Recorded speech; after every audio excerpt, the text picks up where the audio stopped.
Y el gobierno difundió hoy nuevos datos de la pandemia. Hay unos 2.285 casos positivos y lamentablemente unos 35 muertos. Aún así, también hay otros datos que son tan duros como los del COVID-19 y que tienen que ver con la economía. Nicolás Luca, ¿cuáles son los números? Muy bien, aquí estamos también, presento a Facu Zonati, por supuesto, estamos con el equipo. ¿Cuáles son esos números de la prohibición de la cuarentena? Los números de la prohibición tienen una particularidad antes de dártelos, y es que tienen una curva descendente mientras aumenta la circulación, lo cual no tiene cierta lógica. Al día de hoy, desde el 20 de marzo, desde la instauración de la cuarentena obligatoria, del aislamiento social preventivo obligatorio, hay en la ciudad de Buenos Aires 2.027 detenidos, ¿sí?, por violar la cuarentena. No es que sigan detenidos, o sea, se los detuvo, se los notificó el 205 y se los mandó a casa. Sí. Hubo personas demoradas y notificadas también, en un número total de 31.839 personas que fueron demoradas por violar la cuarentena, notificadas del 205 y devueltas a su domicilio. Y se secuestraron 395 vehículos al día de hoy. Y en total se recepcionaron 37.743 denuncias en el 147. Fíjate que no hay mucha desproporción entre la cantidad de denuncias efectuadas y las notificaciones realizadas. 37.000 a 31.000. Claro. Es como que el margen de falsas denuncias es bastante bajo, bastante bajo. 6.000 falsas denuncias, bueno, pero sobre un número de 37.000 es un número bastante bajo. Lo que sí llama la atención es que el número de secuestros de autos, por ejemplo, no superó mucho. O sea, el primer mes se habían secuestrado como 250, 260 autos. Los siguientes 2 meses bajó, la curva bajó notoriamente. Eso entonces quiere decir que no hubo controles suficientes, ¿no? Por lo menos se relajaron. Tenés dos opciones. Si vos podés analizarlo desde el punto de vista de que efectivamente cuando la gente vio que se secuestraban autos, dijeron, no, está bien, no salgo, lo cual es probable porque es una de las virtudes del punitivismo, ¿no? O sea, que sirva de ejemplo, además, que sirva para prevenir. No los devolvieron, ¿no, Nico? Esos autos. Bueno, esa es la gravedad del asunto jurídicamente. Hay muchos abogados que están haciéndose el daño. Están haciéndose daño con el tema de la propiedad privada porque los autos no fueron devueltos en su inmensa mayoría. Ahora, lo preocupante son los datos de provincia. Cero. ¿Por qué? No hay datos. No hay datos. No hay.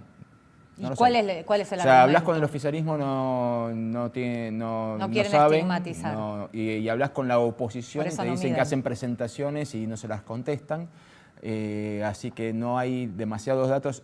O sea, los datos que se pueden recabar de provincia son las distintas noticias que vamos encontrando, como el que encontraron con 1,5 millones en una moto, como el que frenaron en un control y resulta que tenía pedido de captura. O sea, controles hay en provincia y evidentemente debe haber números interesantes para ver, pero no los facilitan. Así que los datos que tenemos son de la capital federal, lo cual es todo un tema porque nos gustaría poder analizarlo en su totalidad, ya que ahora se analiza todo el contexto del COVID en el AMBA. Estaría bueno ver las violaciones en el AMBA también. Claro, y no sabemos, como vos decís, ¿no?, si se relajaron los controles, si la gente acata o no las normas. La realidad es que se están viviendo igual como dos realidades paralelas. Como existe el dólar blue, el dólar oficial y el dólar blue, esto no se puede negar. Hoy hay una suerte de cuarentena blue. No, es innegable. Cualquiera que salga a la calle por cuestiones esenciales puede notar que hay mucha gente en la calle, hay muchos colectivos también en la calle. El ruido de las avenidas se ha intensificado, pero eso ya no tiene que ver con la cuarentena. Pero lo vemos en las plazas, o sea, lo vemos en gente que está corriendo a las 4 de la tarde. Pero no solamente en lo que es las cosas recreativas, Nico, sino peluqueros que están yendo a domicilio porque necesitan trabajar. Eso se lo comen los piojos. Necesitan trabajar y además un montón de gente que aparece en televisión y en todos lados, peinado. Bueno, nosotros nos arreglamos solos, pero hay muchísima gente que está divina y que está el mismísimo presidente. El peluquero presidencial tiene un cierto privilegio porque trabaja para presidencia, pero también es cierto que no solamente la cuarentena blue para los profesionales que están todavía impedidos de trabajar, sino que hay una cuarentena blue también para ciertas festividades, para reuniones de amigos, para reuniones de familiares. que se están dando igual y sobre todo de noche, como si hubiera un toque de queda mágico y la gente se reúne igual de noche, y ahí es donde yo quiero preguntar si vuelve a fase 1. ¿Qué va a pasar? Por eso, esto es como hay como una suerte de, como te decía, flexibilización clandestina de la cuarentena, que sobre todo en el AMBA, que uno se pregunta, si vamos para atrás, ¿qué va a pasar con eso que hoy nadie controla? Clandestina y tolerada. Y tolerada. Porque los policías en la calle están. Vamos a despejar dudas. Vamos a hablar con el sociólogo Luis Costa, que ya está conectado por Skype. Buenas noches, Luis. Gracias por hablar con nosotros. Buenas noches. Bueno, la pregunta es la siguiente, ¿no? Si ya existe hoy una intolerancia y una preocupación enorme por la economía en medio de esta cuarentena y se están violando ciertas normas, si volvemos para atrás, ¿cómo se hace para controlar que la gente cumpla con las nuevas reglas? Claro, en realidad la pregunta es compleja porque en realidad tiene una acumulación de, creo que ya pasamos los 100 días, ¿no? De cuarentena. El domingo se cumplen 100 días. La verdad que me parece que lo más interesante que ha ocurrido digamos, de la cuarentena es cómo un proceso que comenzó siendo simplemente como una reclusión hogareña basado en un decreto por un tiempo determinado de más o menos 2 semanas, y que ingresó al mundo público simplemente como un debate científico basado en el concepto de la curva y la cantidad de casos y las recomendaciones de los infectólogos. Uno deja desplegar digamos, ese mismo episodio y en la sociedad va cobrando como muchos matices, ¿no? Es decir, pasa a ser no solamente un problema científico, médico, pasa a ser también un problema económico, pasa a ser un problema político porque toma decisiones. Claro. El gobierno, porque el gobierno tiene que tomar una decisión, que eso es lo que hacen los gobiernos. Pasa a ser un problema económico porque elimina la cadena de pagos, elimina la posibilidad de operar en la economía. Pasa a ser también un problema legal porque el sistema del derecho en algún momento tiene que decir algo, si es legal o ilegal que la gente pueda o no circular. Sigue siendo un tema científico porque se prueban vacunas y los científicos evalúan si la cantidad de camas va a soportar los análisis de proyección. O sea que en realidad al COVID le ocurre lo que ocurre con prácticamente todos los elementos que uno tire en la sociedad moderna. Es decir, los elementos se despliegan, empiezan a tener vida propia y cada ámbito de la sociedad empieza a observar el problema en un lugar y todo al mismo tiempo, ¿no?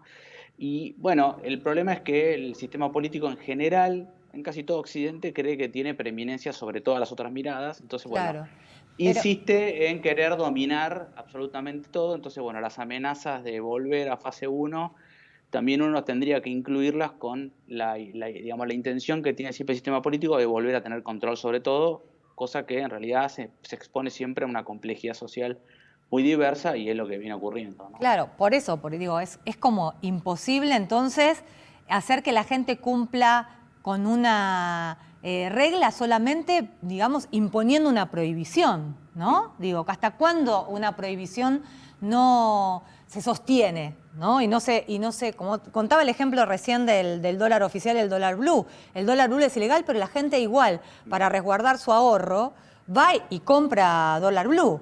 Entonces, ¿cómo hacer para que la gente que hoy necesita trabajar y abre la persiana, así medio de incógnito, de su negocio, vuelva para atrás y acepte todavía más restricciones? Eso socialmente, le pregunto como sociólogo, ¿no? ¿Cuál debería ser el mensaje del gobierno? ¿Tendría que dar un mensaje, no hablar de ir para atrás, sino de una nueva fase? ¿Cómo lo debería de comunicar para que la sociedad se involucre de nuevo? Bueno, vos sabés que te contesto como sociólogo, ¿no? Una de las novedades de la creación de los estados modernos es que los estados toman decisiones y de alguna manera obligan a la ciudadanía bajo apercibimiento de amenazas de diferente tipo. Así que en realidad está dentro de los recursos de los sistemas políticos tomar decisiones para establecer reglamentos y quien no lo cumple se expone al peligro de la amenaza. O sea que el decreto en realidad es como si fuera una especie de jugo concentrado de amenaza, ¿no? De lo que el Estado tiene, porque por ejemplo si uno no paga los impuestos también hay mensaje de amenaza, o si uno pasa un semáforo en rojo. O sea que en realidad también uno puede acomodar el decreto dentro de las facultades que tienen todos los gobiernos de establecer amenazas para quien no cumpla la... Ahora, la amenaza, vos sabés que lo que es interesante de la amenaza es que uno, desde el punto de vista inclusive sociológico, uno define a los gobiernos poderosos como aquellos que pueden desplegar situaciones de amenazas casi que no se sientan y en contextos muy diferenciados, ¿no? Es decir, hay reglas para el tránsito, hay reglas para pagar los impuestos, hay reglas de comportamiento en el espacio público, hay reglas de los códigos penal, digamos, si uno va a la cárcel. Es decir, las reglas son muy amplias y van adaptándose a las diferentes situaciones, ¿no? El inicio de la pandemia aparece como una especie de gran amenaza para quien sale a la calle, inclusive digamos, se quedaban con autos, la policía tenía la facultad de tomar tu DNI, es decir, era una gran concentración de amenaza de poder. Ahora, eso si no está expuesto, es decir, a un proceso de adaptación y de legitimidad para que la amenaza al principio genera mucho miedo y después genera un proceso de adaptación normal, ¿no? Ahora, licenciado... Entonces, después de los 100 días, la gente, encima la pandemia también es víctima de su propio éxito, ¿no? Porque también hubo un proceso donde, al final no pasa absolutamente nada y la gente empieza a salir. Entonces, por eso digo que se da un proceso muy complejo que no tiene una sola variable, ¿no? Es decir, uno no puede comprender, porque la misma decisión del gobierno genera muchos otros problemas. Entonces hoy ya ni siquiera la situación se puede asemejar al día 1, porque hay gente que ya no tiene trabajo, no puede comer, claro, ¿no? Ahora, licenciado, se dan como dos situaciones distintas que a mí me intrigan saber su perspectiva, ¿no? Por un lado, la típica de él, quien se tiró del 10º piso y cuando va por el 5º piso dice, todavía no pasó nada, así que está todo bien. Y por el otro lado, esa fascinación por lo clandestino que se va despertando entre todos nosotros, que me incluyo, en algún momento hemos hecho algo que no estaba contemplado dentro de los permisos, como extender 100 metros más la caminata o irme a otro supermercado porque quería tomar un poco más de aire o lo que fuera. Y al ver que no pasa nada, si yo empiezo a notar un relajamiento en la sociedad desde lo clandestino, ¿eso en el futuro no se puede extender a otras áreas que ya estaban realmente penadas? O sea, ¿no puede tener un efecto adverso en el temor de la sociedad al punitivismo? Bueno, es muy interesante tu pregunta, porque en realidad, vos sabés que una de las... me corro un poco de la filosofía, te podría decir, uno de los grandes descubrimientos de Foucault es, no hay, un poco también en otras teorías del poder, el poder necesita convencimiento de quien se somete al poder, o sea que si no está convencido de que la amenaza es real o de alguna manera siente que en realidad el poder no es tan efectivo, empieza a relajar los procesos y la gente se da cuenta por propia experiencia de que, camino una cuadra, no me controlan, camino 2, camino 3, y la propia experiencia social, inclusive el relato con otras personas, la interacción, la comunicación entre tus pares, te dice que no pasa absolutamente nada, ¿no? Y a lo que podrías incluir, y entiendo, no sé si vas directamente a esto, pero Argentina es una sociedad que tiene un problema muy concreto con las reglas, ¿no? Es decir, hay una idea de que quien te tiene que controlar es una fuerza de seguridad que no tiene además buena imagen, que no tiene, imagino que en la situación esto en el conurbano bonaerense es todavía peor. Entonces, realmente el despliegue del proceso que se lleva adelante del coronavirus, empieza a chocarse con todos los problemas propios de la sociedad argentina y entiendo que vos también sos experto en las confrontaciones de los argentinos, pero inclusive estos también tienen un doble pliegue, es decir, este tema se vuelve a reintroducir, para usar un término de un sociólogo que me gusta mucho, es como si vos reintrodujeras el problema del COVID dentro de un problema que ya existe, que es el enfrentamiento. Entonces, es imposible, digamos, ninguno de los actores políticos hace ninguna lectura del COVID que no esté basada en el enfrentamiento político que uno pueda detectar previamente.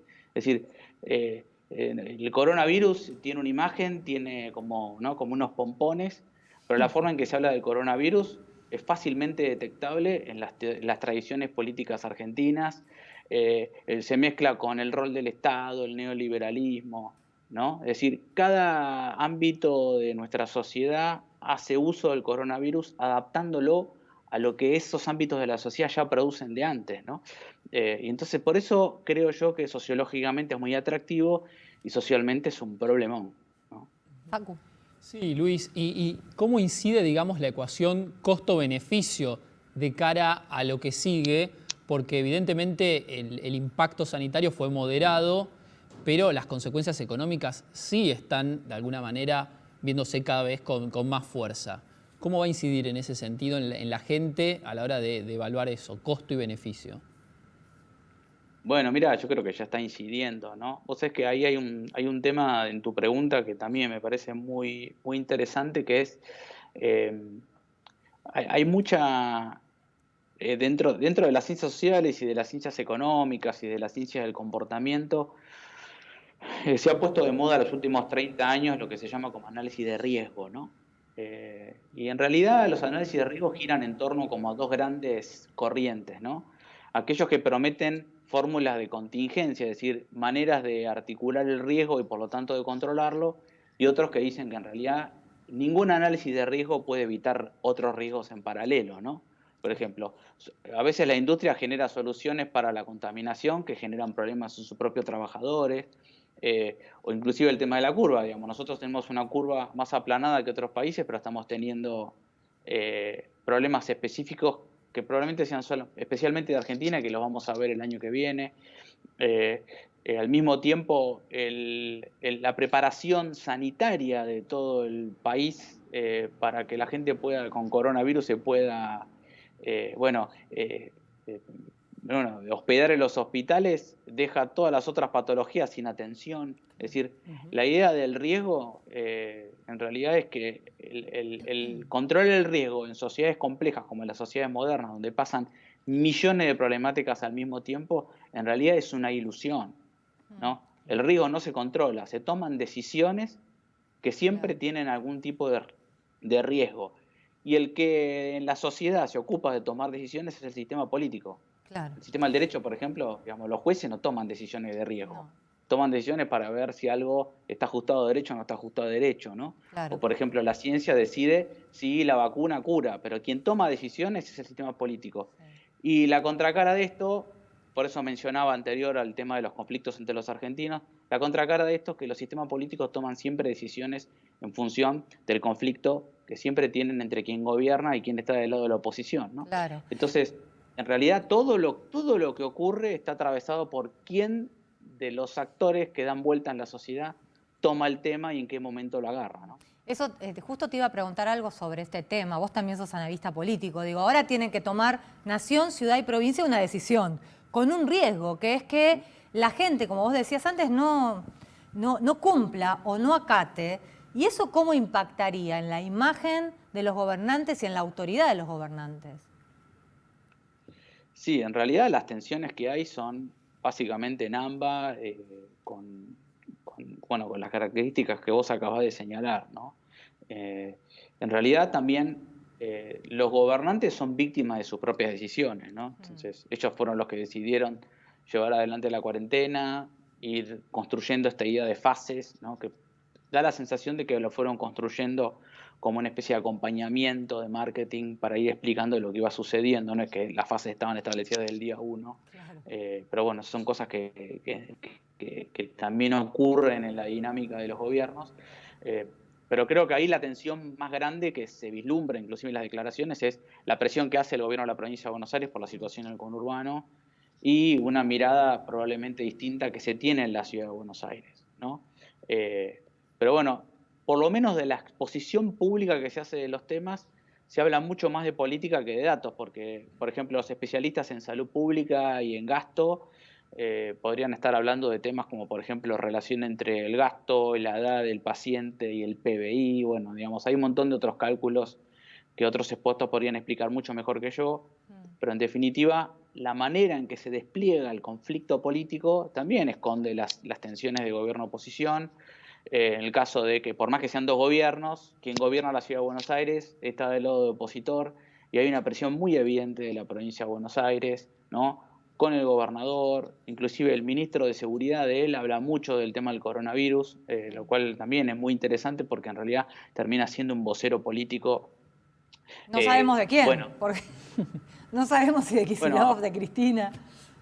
Aparentemente, bueno, él aparentemente es un poco de los dos, ¿no? Un poco más de Cristina, pero es decir, en cualquier caso, todas las intervenciones de él y todas las intervenciones de Kicillof son intervenciones desde el punto de vista de la presión política y del conflicto, ¿no? Y por eso, bueno, yo escribo en perfil y vengo insistiendo hace rato que la tensión política va a volver porque es la manera en que se organizan los cuerpos en el espacio del conflicto político dentro del sistema político. Y por eso también a los políticos les cuesta mucho estar en la cabeza de los problemas de la gente, porque están tan preocupados por lo que dicen y por lo que dice su contrincante, que eso les lleva a la vida, ¿no? Acá, en Estados Unidos, en Colombia, en España, ¿no? En todo el mundo. Por eso el despliegue del coronavirus también se enfrenta con muchas otras cuestiones y bueno, cada país lo va resolviendo. Lo que está claro es que al final se termina contagiando mucha gente, ¿no? Entonces cada país tendrá que definir si se contagian más pronto o más tarde, ¿no? Pero bueno, eso son cuestiones también del sistema de la ciencia, ¿no? Claro. Ahora, Luis, también pensando un poco a futuro, ¿no? Argentina es como si fueran muchos países juntos, propio de su extensión territorial y sus múltiples culturas.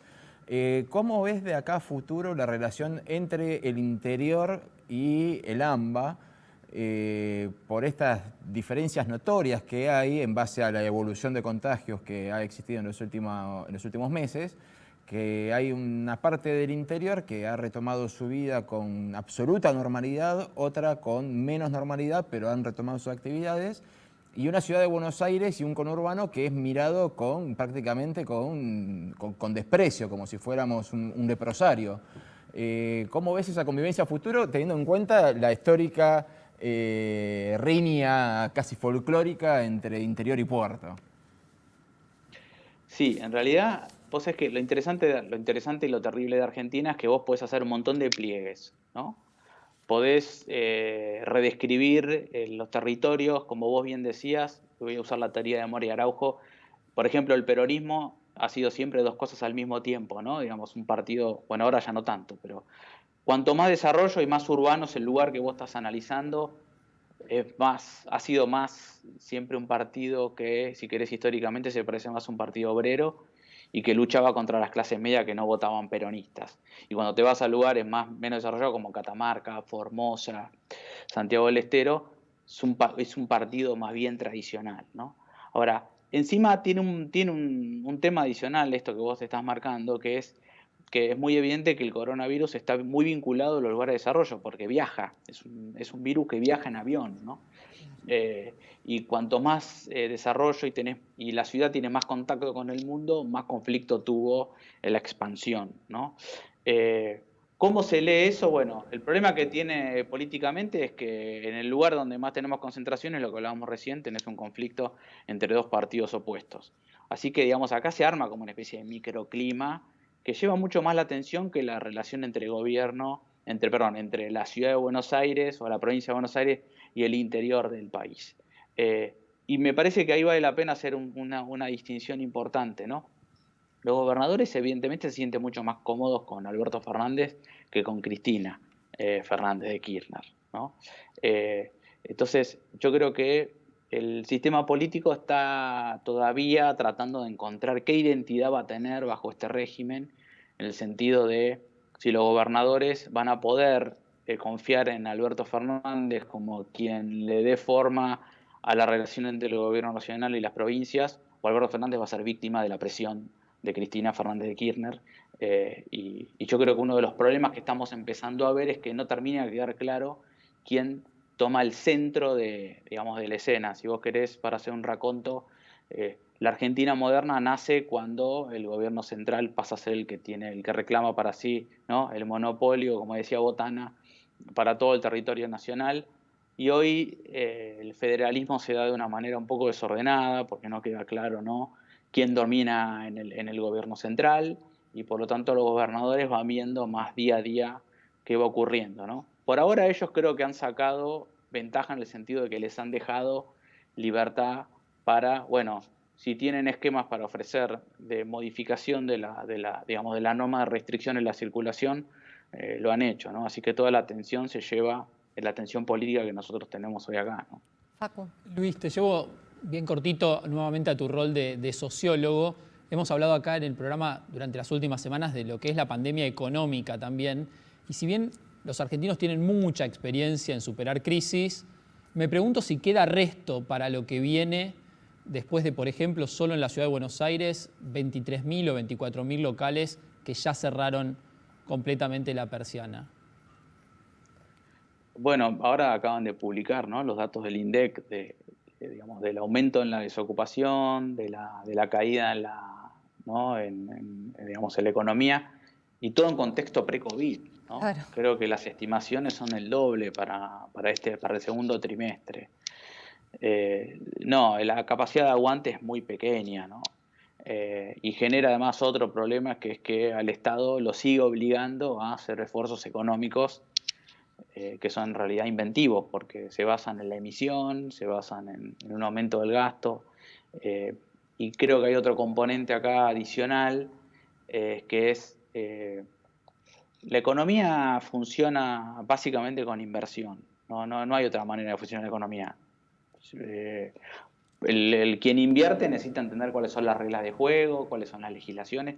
Todos los gobiernos del mundo intervienen en la economía estableciendo las reglas, los costos de los impuestos, las reglas para poner una empresa, etc. Argentina no está dando señales de mucha tranquilidad para quienes tengan que llevar adelante sus tareas de la vida cotidiana dentro del sistema económico, ¿no?